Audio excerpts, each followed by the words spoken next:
दोस्तों, लोकसभा के चुनाव के ठीक पहले प्रधानमंत्री भूटान यात्रा पर चले गए थे और अगर आपने गौर किया होगा तो इस खबर से चीन में खलबली मची हुई थी। दरअसल इसमें एक ऐसा राज छुपा था जो अब जाकर बाहर आया है। पूरी खबर क्या है, आज के इस वीडियो में समझेंगे दोस्तों। भूटान की तरफ से भारत को अब तक का सबसे बड़ा ऑफर दिया गया और भारत ने इसे स्वीकार भी कर लिया है। भारत भूटान को वह उपलब्धि देने वाला है जो बिना भारत की मदद के संभव ही नहीं है। लेकिन चीन भारत के इस कदम से काफी परेशान हो चुका है, क्योंकि अब भारत न सिर्फ भूटान को आर्थिक तौर पर काफी शक्तिशाली बना देगा, बल्कि चीन का भूटान के हिस्सों पर दावा भी लगभग खत्म होने वाला है। दरअसल दोस्तों, हम बात कर रहे हैं भूटान में बनाए जाने वाले 1000 वर्ग किलोमीटर में फैले बड़े शहर गेलेफू के बारे में। भूटान दुनिया में ऐसे गिने चुने देशों की लिस्ट में शामिल है जो कार्बन पॉजिटिव है, यानी कि भूटान में जितने पेड़ है कि जितना कार्बन भूटान से हर साल निकलता नहीं, उससे ज्यादा तो भूटान ऑक्सीजन प्रोड्यूस कर देता है। ऐसा इसीलिए संभव हो सका क्योंकि भूटान में कई दशकों से अपने देश में आर्थिक डेवलपमेंट की बजाय पर्यावरण को बचाना ज्यादा सही समझा, जिसकी वजह से भूटान में आर्थिक विकास उस हद तक नहीं हुआ जैसा कि भारत और चीन जैसे हैवी इंडस्ट्रियलिस्ट देश में हुआ है। लेकिन अब भूटान के राजा की महत्वाकांक्षा बढ़ रही है। उन्हें पता है कि जैसे जैसे दुनिया आगे बढ़ेगी, भूटान को भी आर्थिक तौर पर खुद को मजबूत बनाना होगा ताकि भूटान की पहचान बनी रह सके और भूटान के नागरिकों के पास हमेशा रोजगार और हर तरह की अच्छी बुनियादी सुविधा हो। ऐसा करने का सबसे अच्छा तरीका है भारत का साथ। भारत के साथ के बिना भूटान आगे बढ़ नहीं सकता है दोस्तों। भूटान चीन के साथ मिलकर इसलिए काम नहीं करना चाहता है क्योंकि भूटान ने श्रीलंका और मालदीव को चीन के साथ मिलकर बर्बाद होते देखा है, जिसके कारण भूटान अपने देश में इंफ्रास्ट्रक्चर को डेवलप करने के लिए भारत के साथ हाथ मिलाना चाहता है और सीमा पर एक ऐसे नए शहर को बनाना चाहता जो बिजनेस और इन्वेस्टमेंट का हब बन सके। इसके लिए भूटान के राजा ने गलेफू शहर को बनाने का ब्लूप्रिंट तैयार किया है। लेटेस्ट रिपोर्ट के अनुसार भूटान इस 1000 वर्ग किलोमीटर में गलेफू को माइंडफुलनेस सिटी बनाने के लिए भारत की मदद चाहता है और खुशी खुशी भारत ने हां भी कर दिया है। सब कुछ जानेंगे आज की इस वीडियो में। लेकिन वीडियो में आगे बढ़ने से पहले भूटान के राजा और भारत के प्रधानमंत्री की दोस्ती के लिए इस वीडियो को लाइक करके चैनल को सब्सक्राइब जरूर करें, क्योंकि यह आपके लिए मात्र 1 सेकंड का काम है, लेकिन इससे हमें काफी बड़ी मदद होती है। दोस्तों, ऐसा करके भारत कूटनीति में कितना बड़ा कदम बढ़ा रहा है, यह आपको ऐसे समझ जाना चाहिए कि चीन काफी सालों से भूटान के हिस्सों पर दावा करता है, लेकिन अगर भारत भूटान में इतने बड़े इंफ्रास्ट्रक्चर प्रोजेक्ट में शामिल होगा तो चीन के सारे दावे कुछ ही महीनों में खत्म हो सकते हैं। इतना ही नहीं, बल्कि इस मेगा सिटी को बनाने के प्रोजेक्ट में दक्षिण एशिया को दक्षिण पूर्वी एशिया के देशों के साथ एक मजबूत आर्थिक गलियारे से जोड़ने की क्षमता है।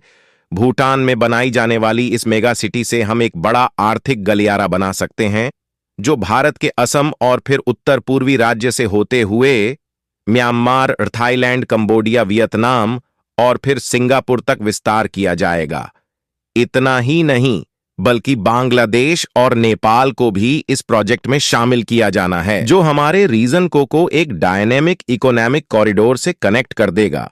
दोस्तों, आज हम सभी के लिए इस नए मेगा सिटी प्रोजेक्ट को लेकर सबसे बड़ी हाईलाइट यह है कि भले ही भारत भूटान में इन्वेस्टमेंट करके इस शहर को बनाने वाला है, लेकिन इस शहर से जो इंफ्रास्ट्रक्चर डेवलपमेंट और रोजगार के अवसर साउथ एशिया से लेकर साउथ ईस्ट एशिया में पैदा होंगे, वह हमारे रीजन को इकोनॉमिक बूस्ट दे सकते हैं, जिससे हमारे रीजन को $5 ट्रिलियन की अर्थव्यवस्था एक साथ आ जाएगी। अगर ऐसा ही व्यापारिक संबंधों को बढ़ावा दिया गया तो हम भी यूरोप की तरह एक मजबूत पार्टनरशिप बना सकते हैं। दोस्तों, भूटान की तरफ से इस मेगा सिटी को बनाने की परियोजना दिसंबर 2023 में सामने रखी गई थी। इसके बाद से भारत इस पूरी परियोजना को लेकर काफी पॉजिटिव है और आखिरकार अब हमने इसमें इन्वेस्टमेंट करने पर सहमति बना ली है। आपको यह बात जानकर खुशी होगी कि भारत से भूटान में बनाए जाने वाले गेलेफू माइंडफुलनेस सिटी को कनेक्ट करने के लिए 57 किलोमीटर लंबे रेलवे लिंक को बनाया जाना है और इंडियन रेलवे ने इसे बनाने के लिए इंजीनियरिंग ट्रैफिक सर्वे भी कर लिए हैं, जिसका मतलब है कि भारत इस मेगा सिटी को बनाने के लिए तेजी से आगे बढ़ेगा।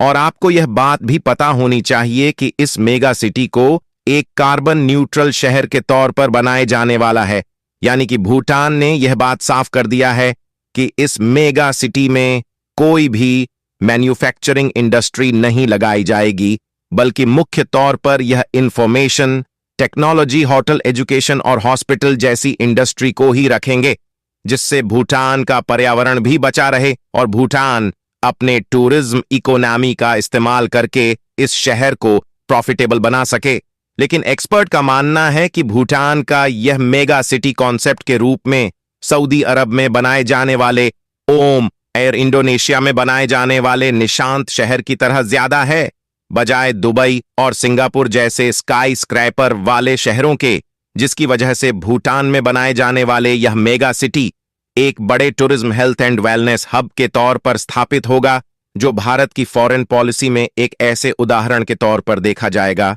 जिसमें हमने अपने पड़ोसी देशों को विकसित करने के लिए पूरा योगदान दिया था। हालांकि इस पूरी परियोजना में सबसे बड़ी परेशानी चीन बना हुआ है, जो लगातार भूटान पर दबाव बना रहा है ताकि भूटान चीन के फेवर में एक बॉर्डर रेजोल्यूशन पर हस्ताक्षर करें और चीन के साथ आधिकारिक तौर पर अपने कूटनीतिक संबंध स्थापित करें। लेकिन भूटान ऐसा नहीं करने वाला, क्योंकि हमेशा से भारत ने भूटान की सुरक्षा का जिम्मेदार ली है और आगे भी लेता रहेगा। ऐसे में यह देखना काफी इंटरेस्टिंग होने वाला है कि भारत भूटान को चीन की तरफ से आ रहे प्रेशर से कैसे बचाता है, क्योंकि फिलहाल हमारे रीजन की डिप्लोमेसी के लिए गैलेफू माइंडफुल सिटी को सफल बनाने के रास्ते में सबसे बड़ी परेशानी चीन होगा। वहीं पर काफी सारे लोगों का यह सवाल होगा कि भारत भूटान में इस सिटी को डेवलप करने के लिए इतना जोर क्यों लग रहा है। तो उसका सिंपल सा जवाब है कि अगर यह भारत नहीं करेगा तो चीन इन देशों में अपना इन्वेस्टमेंट बढ़ा देगा, जैसा कि मालदीव के केस में हुआ है। और अगर आपने मालदीव वाली वीडियो देखी है तो आप जानते होंगे, और नहीं देखी है तो इस वीडियो के बाद देख लीजिएगा। दोस्तों, इस वीडियो में इतना ही, और भारत अपने पड़ोसी देशों के साथ अच्छे संबंध बना पाएगा या नहीं, अपनी राय कमेंट में जरूर बताइए और इस वीडियो को एक लाइक करके अपने मित्रों तक शेयर जरूर करें ताकि उन्हें भी जानकारी मिल सके। इसी तरह और भी नॉलेजेबल वीडियो देखने के लिए चैनल को सब्सक्राइब करके बेल आइकन को ऑल पर जरूर सेलेक्ट करें। जय हिंद।